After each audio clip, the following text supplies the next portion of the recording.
आप कंफ्यूज्ड हैं। रोज कोई आपके सामने आ रहा है। कोई बीमार पड़ता है, आपको दोषी बनाता है। कोई फेल होता है, आपको जिम्मेदार बनाता है। कोई दुखी रहता है, अपना दुख आपकी जिंदगी बनाता है। मेरी हालत तेरी वजह से, मेरी हार तेरी वजह से, मेरी कमजोरी तेरी वजह से आप मान लेते हैं। हाँ, शायद मेरी ही गलती है, पर यह आपकी गलती नहीं है। यह एक हथियार है, सबसे पुराना हथियार। हम भारतीय हैं। जब दुनिया मैनिपुलेशन की किताबें लिख रही है, हमारे ऋषियों ने यह हथियार 5000 साल पहले पकड़ लिया था एक श्लोक में। यह फिलॉसफी नहीं, यह साइंस है। क्योंकि दुनिया बदलती है, इंसान नहीं। रिश्ते बदलते हैं, चालें नहीं। हथियार बदलते हैं, मंशा नहीं। पिछले एपिसोड में दुर्योधन डर गया था, ताकत होते हुए भी भागा अपने गुरु द्रोणाचार्य के पास। अब वो क्या कहता है?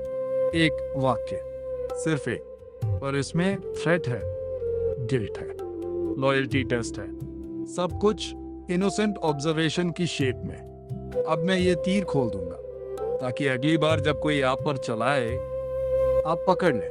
नमस्कार दोस्तों, गीता दर्शन में आपका स्वागत है। हर श्लोक आज की जिंदगी से बिना घुमाए, बिना चीनी के। आज दुर्योधन का पहला वाक्य। ये वाक्य कल आपके घर में बोला गया था, आपके ऑफिस में, आपके रिश्ते में, और आपको पता भी नहीं चला। पूरा वीडियो देखिए।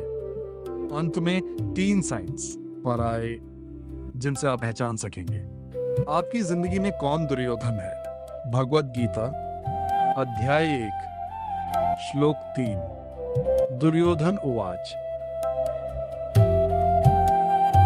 पश्येता पांडुपुत्राणाम आचार्य महती चमूम व्यूढ़ा द्रुपद पुत्रेण तौ शिष्यण धीमता।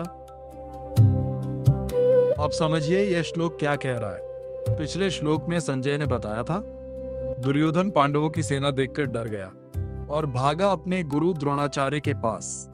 अब इस श्लोक में दुर्योधन का पहला वाक्य आता है। ये बहुत इंपॉर्टेंट है, क्योंकि जब इंसान डरा हुआ हो, उसका पहला रिएक्शन उसकी असली साइकोलॉजी दिखाता है। दुर्योधन क्या कहता है?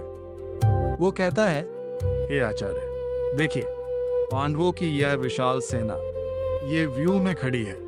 इसे आपके बुद्धिमान शिष्य द्रुपद के पुत्र ने तैयार किया है। End quote. पहली नजर में ये एक साधारण बात लगती है। देखिए कितनी बड़ी सेना है, पर एक बात है, यहाँ एक गेम हो रहा है, बहुत बड़ा गेम।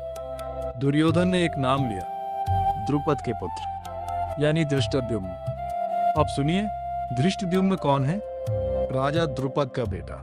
पर वो बस बेटा नहीं है, वो एक यज्ञ से उत्पन्न हुआ था और उसका जन्म एक ही उद्देश्य के लिए हुआ, द्रोणाचार्य को मारने के लिए।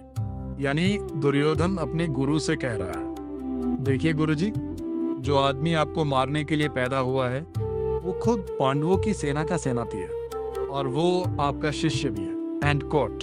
यह एक इनोसेंट ऑब्जर्वेशन नहीं है, यह एक साइकोलॉजिकल हथियार है। दुर्योधन डायरेक्ट नहीं कह सकता, गुरुजी आप ठीक से लड़ो, मुझे डर है आप पांडवों के साथ हैं। ऐसा कहना इंसल्ट होगी गुरु के सामने। तो उसने क्या किया? उसने एक तीर चलाया जो दिखता है ऑब्जर्वेशन, पर असल में है गिल्ट ट्रिप। देखिए गुरुजी, आपका ही शिष्य आपको मारने के लिए तैयार है, अब आप क्या करेंगे? यह एक प्रश्न नहीं था, यह एक टेस्ट था, यह एक धमकी थी, सब कुछ रिस्पेक्टफुल बात की शेप में। अब सोचिए, यह गेम आज आपकी जिंदगी में कहाँ चल रहा है? माँ कहती है, देख तेरा कजिन कितना अच्छा निकला, उसकी माँ को कितनी खुशी है। ये इनोसेंट ऑब्जर्वेशन नहीं है, ये गिल्ट ट्रिप है। ये कह रही है तू अच्छा नहीं निकला, मुझे खुशी नहीं है तेरी वजह से। ऑफिस में बॉस कहता है, देखो नया जो आया है कितना प्रोडक्टिव है, पहले महीने में ही रिजल्ट दे दिया। यह तारीफ नहीं है, यह थ्रेट है। यह कह रहा है तू यूजलेस है, अपनी जगह बचाना चाहता है तो साबित कर। पार्टनर कहता है, देखो मेरी फ्रेंड के हस्बैंड हर वीकेंड उसे बाहर ले जाते हैं। यह कंपैरिजन नहीं है, यह मैनिपुलेशन है। यह कह रहा है तू कुछ नहीं करता, मुझे खुश नहीं रखता। हर घर में, हर रिश्ते में हर ऑफिस में ये दुर्योधन वाला तीर चल रहा है, तो आप कैसे पहचाने? 3 साइंस याद रखिए। पहला साइन, वो डायरेक्ट कुछ नहीं मांगते, सिर्फ ऑब्जर्वेशन करते हैं। देख, तेरा भाई कितना कमाता है, यह डिमांड नहीं है, पर आपके अंदर गिल्ट पैदा करती है। दूसरा साइन, उनकी हर ऑब्जर्वेशन आपकी लॉयल्टी को क्वेश्चन करती है। देख, तेरा कलीग कितना हार्ड वर्किंग है, मतलब तू हार्ड वर्किंग नहीं है, मतलब तू अपनी जॉब डिजर्व नहीं करता। तीसरा साइन, बातचीत के बाद आप कंफ्यूज्ड रहते हैं पर गिल्टी फील करते हैं। उन्होंने तो कुछ कहा नहीं, पर मुझे ही बुरा क्यों लग रहा है। ये तीनों साइंस एक साथ आए तो समझ जाइए आप दुर्योधन के तीर के सामने हैं। अब बचाव कैसे करें? पहली बात, इमोशनल मत होइए, तुरंत डिफेंड मत करिए, तुरंत प्रॉमिस मत करिए। सुनिए, देखिए क्या कहा गया और क्या मांगा गया। दूसरी बात, सीधा सवाल पूछिए, माँ तू मुझसे क्या कहना चाहती है, मुझे क्या करना है? बॉस, अगर मेरे काम में प्रॉब्लम है तो डायरेक्ट बताइए, मैं ठीक करूंगा। पार्टनर, अगर तुम्हें कुछ चाहिए मुझसे, सीधा बोलो। जब आप मैनिपुलेशन को सतह पर ले आते हैं तो वो काम नहीं करती। मैनिपुलेशन छुपने में जीती है, उजाले में मर जाती। तीसरी बात और सबसे इंपॉर्टेंट, खुद से सच बोलिए, क्या मैंने सच में कोई गलती की? क्या मुझे सच में बदलाव चाहिए? क्या ये सिर्फ उनकी असुरक्षा है? अगर जवाब आता है नहीं, मैंने कुछ गलत नहीं किया, तो गिल्ट को थ्रोन से उठा दीजिए।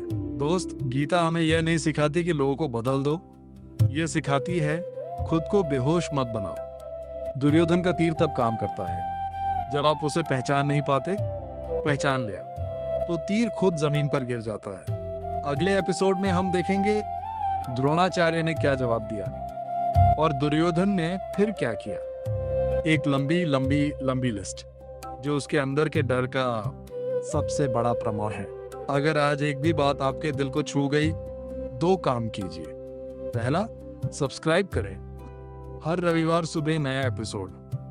दूसरा, कमेंट में लिखिए आपकी जिंदगी में कौन है जो ये दुर्योधन वाला तीर चलाता है। मैं हर कमेंट पढ़ता हूँ। जय श्री कृष्ण।